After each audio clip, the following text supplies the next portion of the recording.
Hello, and welcome to another segment of the Digital Indigenous Storytelling Project. In this series, we'll be interviewing Indigenous individuals who live in Missouri and have them share a story about themselves and their culture.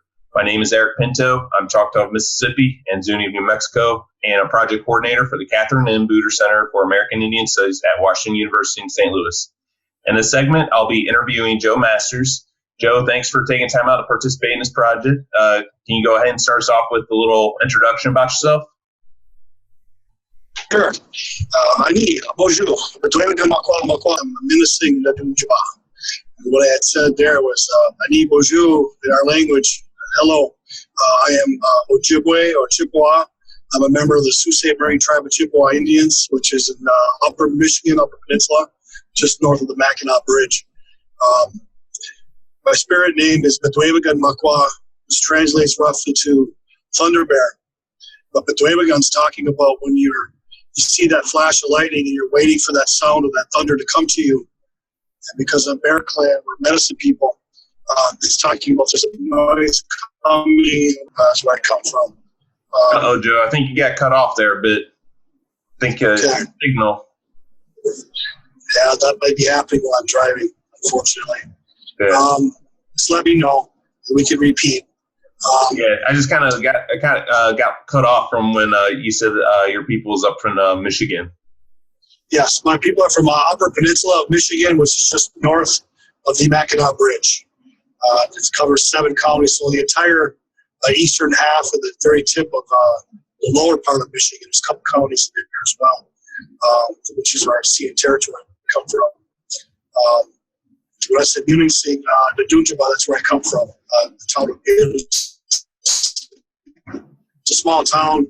The word Munising literally translates a place of big island. And there's a huge island out there they call Grand Island now.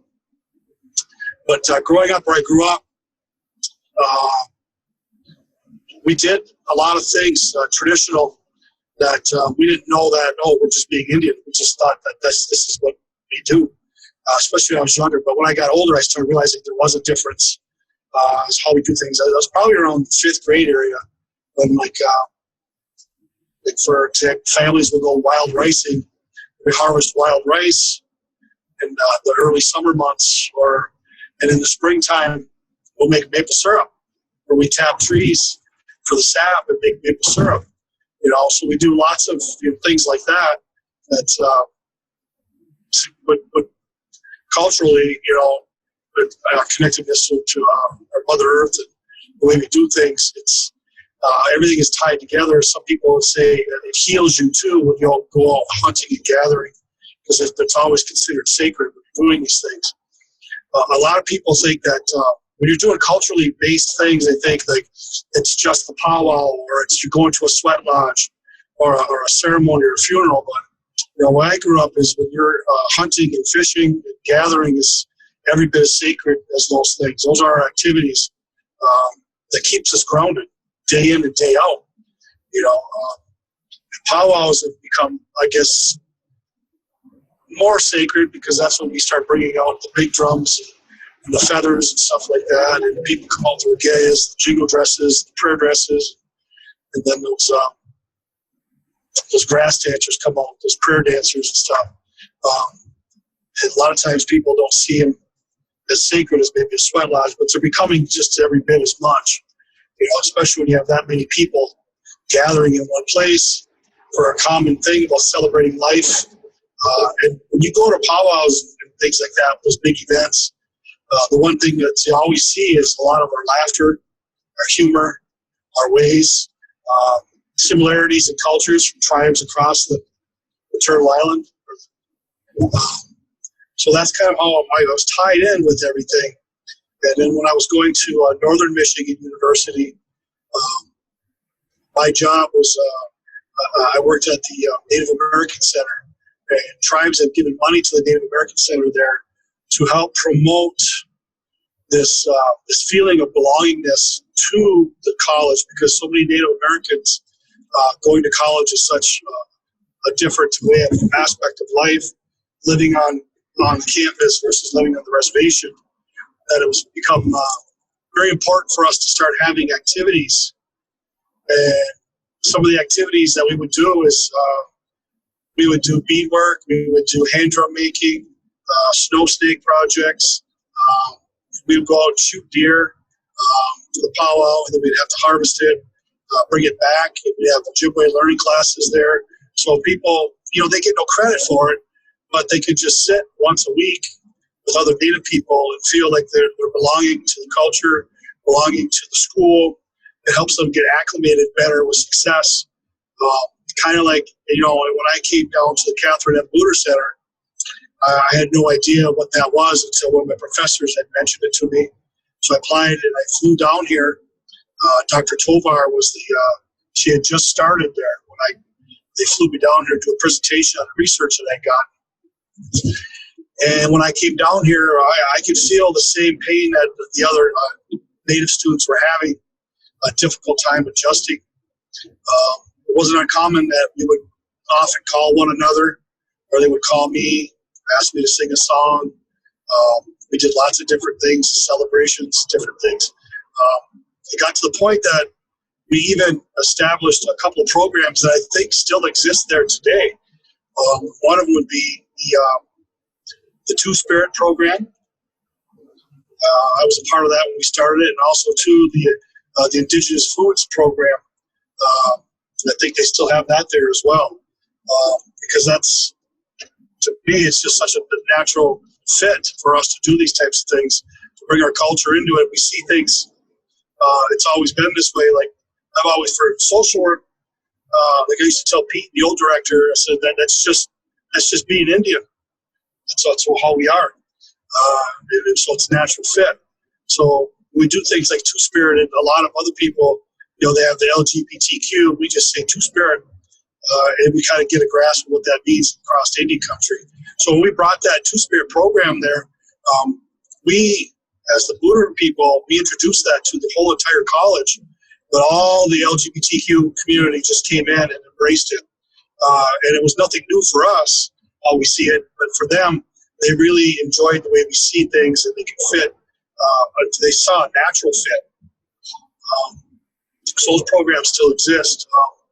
Since I've left there, coming down here, social media, telephone calls is kind of what helped me stay down here, and being around other Native people and Native friends here.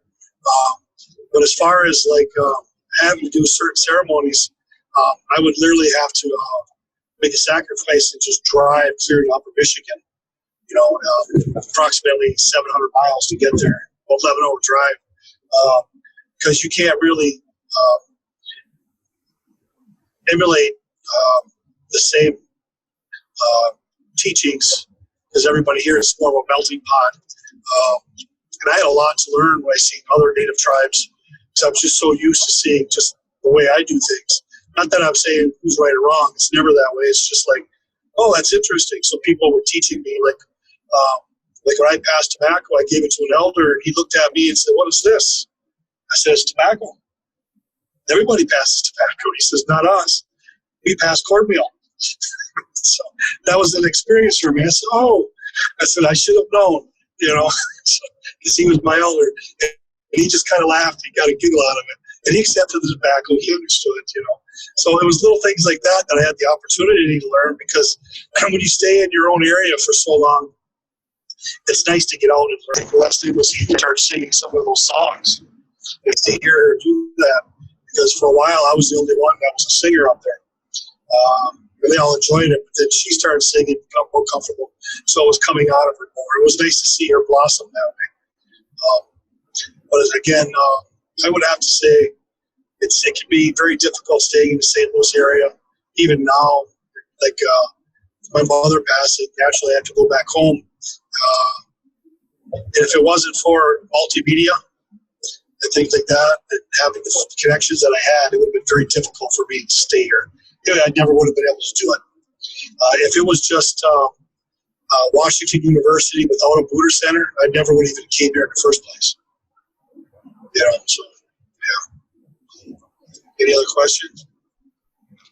Yeah, so you spoke a little bit about some of the practices such as hunting, gathering, the arts,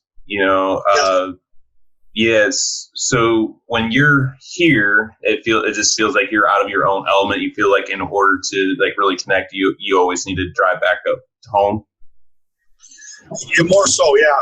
When I was at the Booter Center, though, I was closer to my classmates, and after they all graduate, most of them move on. But some of them classmates would come over to my house, and I had like, if anybody's been around, you go to a native home, you always have that one room that's chock full of bead work and regalia making stuff. And I had one of those down here. So a lot of the students would come to my house and they didn't even know how to do beadwork. So I was teaching the other Booter students different types of beadwork. So we'd sit around at my house, drink coffee and tea, and do beadwork. And a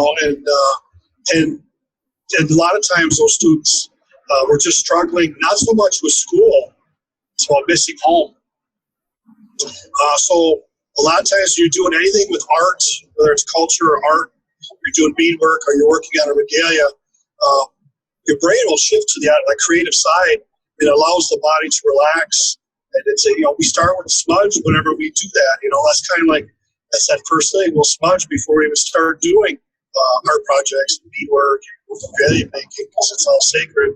So we have good thoughts in everything that we do. So right away, when we sit down and start doing those things, everybody's just feeling relaxed. And then after about 2 hours of doing beadwork, people will just set their stuff aside and we would just visit some more, and then everybody go back to their days. But that was happening about at least once a week at my place, because I lived relatively close to the college at that time. And then, of course, I tell them stories. They want to hear like some traditional stories, or sometimes they want to hear some songs, so I break out some songs. The older I got, the worse my eyes got. I used to wear cheaters. I was wearing like number 3.5 magnifiers, and pretty soon those won't work anymore. Then I had to break down and finally get glasses to do so. So that became more increasingly difficult, even though I still enjoyed doing it. Yeah, it's interesting you bring up things such as offering tobacco, the cornmeal, smudging. These are practices that some, non-natives may not realize this is a practice that we do when we go into making something or we take something. We go out to a hunt and you want to hunt a deer, and, one tribe's culture may, give tobacco and give a prayer, whereas another tribe might do something else, when that kill has been made, or when you gather certain plants, is something very similar may happen. And like you said, beading, or making like a drum or something, you always go into something, you even, come out of that, giving and praying, and there's spirituality and, lots of like good energy, right? And, that's the other thing too, is like coming down here, everything we did was seasonal, depending on the type of the season, dictated what you're going to do. And coming down here, I don't know where the best fishing holes are, what time to go fishing, where the danger areas are, where to go hunting. I don't know any of that stuff. This is just all a whole different, it makes you wonder, like way back in the day when our native people were displaced, constantly pushing west, they lost all those places that they were familiar with. Like for me, I come down here, I have no interest in going hunting while I'm here. When I go back home, and it just right away, I forget how good it feels just to be out in the woods again. You forget how loud it is. We always talk about how loud a city can be, but when you're walking in the woods, the wind's blowing and the birds are singing and stuff, it's loud. A lot of people don't listen to that noise, but it's a good kind of noise, But I just won't do that here, because I don't. My luck, I'll probably walk on some farmer's land and get myself in trouble, But back home, I know when I go on Lake Superior, how far out I can go to set nets, where I can and can't set nets, where I can go and can't go to use my subsidy license for the other hunting and fishing in the inland lakes and things of that nature. Here, I would just have to buy, and I've never paid for one in my whole life. It costs a white person is licensed or non-native license. I'm just, not that I'm against it. I just don't. I'm just not that into it. I'm not connected. I don't feel that pull to go do it. I'll go back home. Like I was up for my mom's funeral. My Uncle Bill gave me 10 pounds of whitefish because him and my other Uncle Monty had just went out and they set nets the night before. So that fish wasn't even a day old, so we brought it to our house and had a big fish fry, so there's that connectedness to it. Like, it's a treat. And then my other brother said, here's 10 jars, a whole case of maple syrup to bring back home with you. You get excited over that kind of stuff because what my uncle says, I'm going fishing, he caught that fish. I knew that him and Monty had actually put tobacco in the water and prayed before they even stepped foot in the boat to roll into the water. And I know when they cleaned that fish, everything that they did to go and set those nets to the point where it ended up on our table. Instantly we understand that the sacrifice that they made to do that. And when my brother gave me all that maple syrup, I understand before I even tasted, that's why we show such gratitude. Like, oh my God, thank you so much, because I know that in the spring, there's still snow on the ground. It's cold. It's still storming, and they're tapping trees, but they put tobacco down at each tree to tap a hole into that tree and say a prayer. And then it's about a 6-week process where it's just a lot of work to boiling sap down, collecting it until it gets to syrup. So when somebody gives you a jar of syrup, you know that a lot of love and hours of prayers went into all that. So it goes without saying that our joy is, it's ecstatic because we say shkataha, like holy cow, thank you, miigwech, because I know what you had to do to get this for me. We'll go through that. But coming down here, I don't know if there's enough maple trees around here to even make maple syrup. Everything's oak, So as far as fishing, I don't have no interest in eating any fish down here in some of these inland lakes or Mississippi River compared to Lake Superior freshwater fish, so which is glacier milk. It's just a whole different way of looking at it. Have you ever had I want to ask you, have you ever had the pawpaw fruit from the pawpaw tree? I don't know. Okay. I was just kind of curious about that. That was a new fruit that even for me this past summer, I had that, and because I would read about it, and I mean, I'd listen to ethnobotanists, from different tribes, and they were speaking about like, yeah, this was like a traditional food, and I never even heard of that fruit. And then I realized like, hey, that tree, that range reaches from the East Coast to about the Midwest area, north to south, and I tried it out, and it tastes like banana. It kind of looks like a mango a little bit, but it tastes like a mashed banana almost. I'm not sure if we have that far north, because I'm about 550 miles north of Detroit. Yeah, it might be a bit cold up there. Yes, it is. Yes.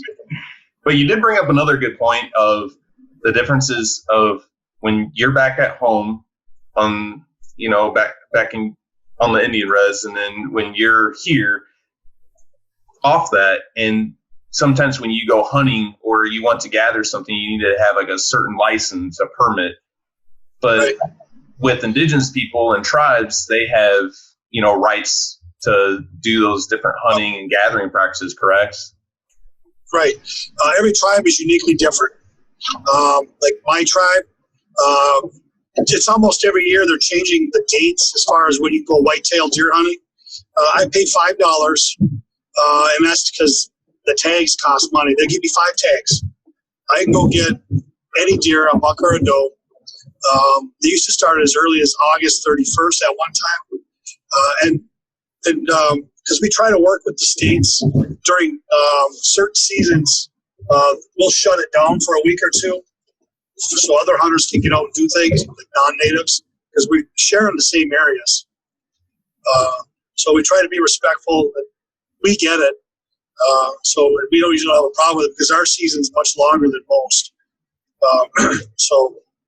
But yeah, fishing license, I don't think we pay anything. I think only for the subsidy license to set nets. I think it's like $20. So, I mean, you set nets one time, the amount of food that you get, $20 is nothing. You know, I've set nets in the past. I've pulled over 100 fish in a net. You know, set it one day, go back the next day, pull nets. You know, if you got 100 fish in there, you're sharing fish with a lot of people.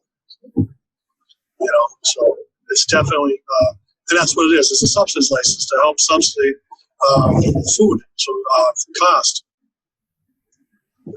Speaking of food, so you have any traditional meals or, you know, foods that really stick out in your mind that you really like? Well, I know we just had partridge pie this weekend. Love that. Honestly, just it's weird because depending on the season, like if we're catching trout, I'm not a huge fan of trout, but I like to smoke it and eat it because it tastes too fishy for me. But walleye and whitefish are my two favorite. And certain powwows, some tribes, that's what they'll serve at the meals. Of course, fry bread, you know, it's a lot of labor to make fry bread, but and it's not really healthy for you. But I still enjoy it. But it's got to be the deer meat and the fish by far. I've liked a dish that I used to make. It's just like smoked fish with wild rice and blueberries. Because you'll get that salty, smoky flavor of that fish, and then that wild rice, and you get that sweetness of those blueberries in there. Yeah. Yeah, that's what I've noticed with I've been experimenting myself because I would kind of just take something like a fillet of salmon and, you know, it tend to always make it savory, but I never realized I kind of took upon like, you know, looking at some other tribes, what they do with some of these fish. And a lot of times they take like berries. And I tried to experiment with it and I was like, this is delicious. Cause like what you say, you have that kind of even balance between the salty and the sweet, you know? Absolutely. And then what about like, how would you all like cook like the walleye and you said it was striped bass? You know what? I've had walleye where it's canned in a jar. I've had canned venison, pickled, all that. And it's extremely good. I'm just not good at canning. I'd rather have a canned venison than freeze it. It comes out even more tender. But as far as like walleye and stuff like that, like for example, we do a lot like we do our whitefish. We cut it up usually in like small chunks, like size of chicken tenders or chicken nuggets, and we'll just roll it like a flour batter and deep fry it. Some people will just bake it. Some people will grill it. But I always prefer a little bit of cornmeal, a little bit of flour with it, and deep fried, for sure. So we're going to switch it off from food because now it's making me hungry. You mentioned about doing things like beading. Do you still partake in that? And then what are maybe some other things like in the arts, like, you know, music wise or anything that you still do? Yeah, not as much because my eyes went bad. In a couple weeks here, I'm going to go get my eyes fixed. I'm going to get that operation done to get them fixed. Hopefully I can. And then I'll start my wife doing some beadwork too. See if she wants to do it with me. My wife is non-native, but, you know, when you marry a native, you know, you're just going to inherently start.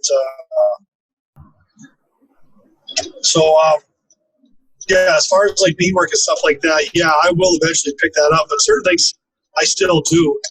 I used to really love making drums, hand drums. I was thinking about making a big drum down here and just sing on it, but it would just be me singing on it, so it's a lot of work for that. I'd probably just give it away to someone back home. But I got like 3 hand drums at home that I use. I got shakers, a whole lot of unfinished projects. At one time, I had a whole regalia that I danced in. And I wasn't dancing. So I gave it to my brother Donnie, and he danced. The whole thing was beaded, the muscle, everything. And he dances nonstop with it. And I'm thinking about starting to make another regalia as well. You know, so all the way from scratch. Wow, that'd be a lot of work, a lot of time there. It takes years. Yeah. They're never done. Could you share with us, maybe do you have some type of story you're teaching? Maybe you could share, if at all it's possible to share with about the drum or something. Oh, well, I can't tell you the one with the drum right now because it's not the right time. I can tell you one about Winnebuju. And like Winnebuju for us is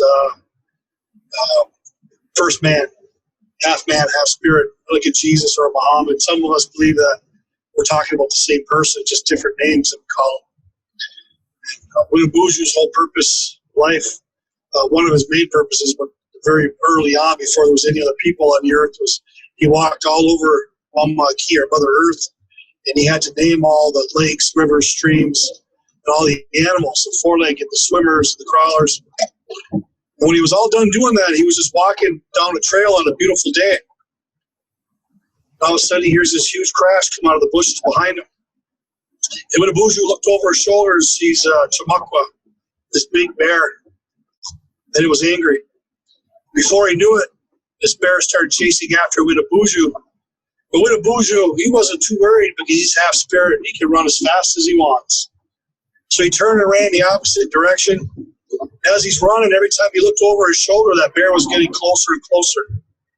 So finally, Winnebuju started getting a little nervous, so he decided to put his head down and just start running as fast as he can. So there's Winnebuju pumping his arms and legs, running as fast as he can. And before he knows it, he can feel the ground shaking. And then he can hear the breathing of that bear right behind him. Now Winnebuju's scared. And they're going so fast, Winnebuju looked over his shoulder one last time, and that bear was up in the air over the top of him, ready to come down on him. Winnebuju wasn't paying attention as he was looking over his shoulder, and he went right off the cliff. Winnebuju went over that cliff, and there was one branch sticking out of the side of that cliff. And Winnebuju grabbed a hold of that branch. And as he grabbed a hold of it, he yelled out because it was a blackberry bush and it had big thorns on it. It was hurting his hand. Winnebuju looked up past that branch, and that bear was hanging over the cliff looking down at him, mad as ever. And then he looked down, and he kind of smiled. He realized that it wasn't that far of a fall. He would have been okay anyway. As he's about to let go of that branch, the twin brother to that bear walked up underneath Winnebuju, stood on his hind legs, and was reaching for his feet. So now he's stuck there between these two angry bears. Out the corner of Winnebuju's eye, he's at the end of that branch was one huge blackberry. It was too far for him to reach, so he had to swing a little bit. And the more he swung, the more his hand hurt. Finally, he got out there far enough, he plucked that blackberry with that opposite hand, threw that blackberry in his mouth, and when he closed his eyes, he bit down, and all that flavor of that blackberry was in Winnebuju's mouth. And now the moral of that story is that first bear that was chasing Winnebuju was his past. That bear beneath him on his feet is his future. Winnebuju can't do anything about neither one of them at that time.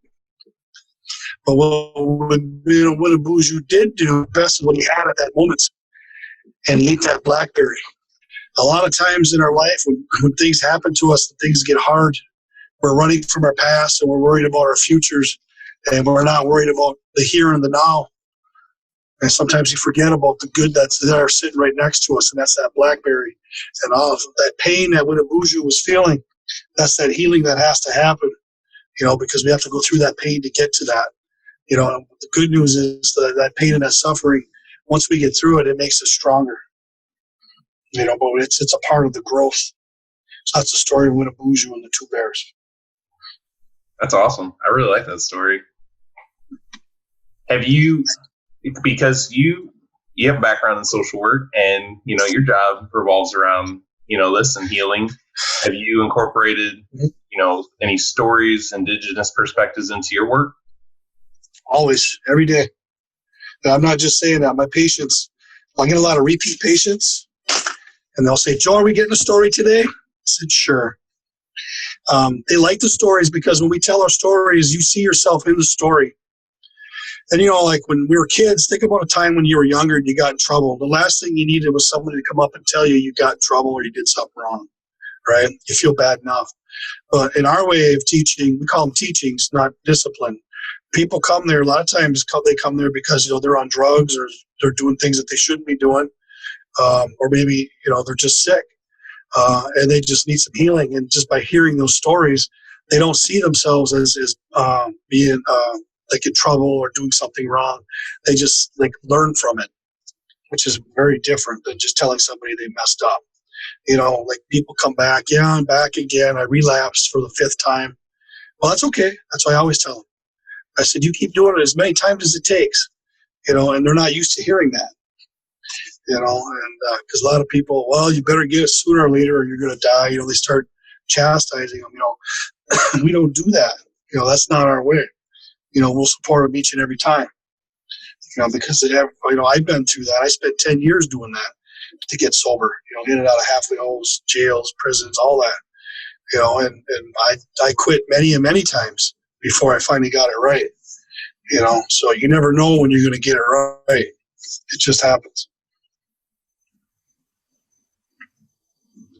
Yeah, no, that's awesome. Yeah, because I know during my time, we had these talks about, the differences between Indigenous teachings, perspectives, and non-Indigenous. And then when you're going to help people in certain populations, like how that could be, beneficial and opens your mind up a little bit more, opens your mind to, seeing something differently.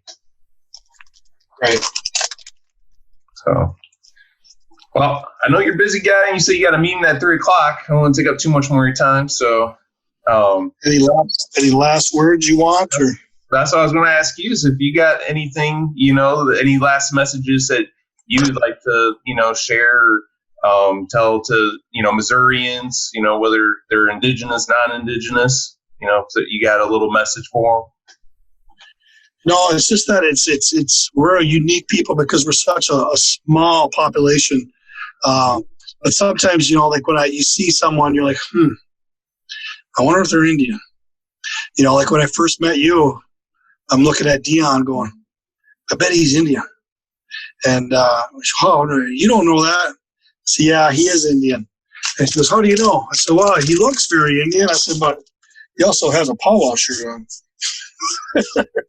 So, right? So she's like, oh, so we're just looking for things. Or sometimes you pull into a driveway and you'll see somebody with a dream catcher in their window. Well, we all know that everybody has dream catchers, but sometimes you'll see sweetgrass. And then, now we're starting to differentiate now. You got a sweetgrass in the window, and sometimes you'll see even an eagle feather, So I know they're Indian.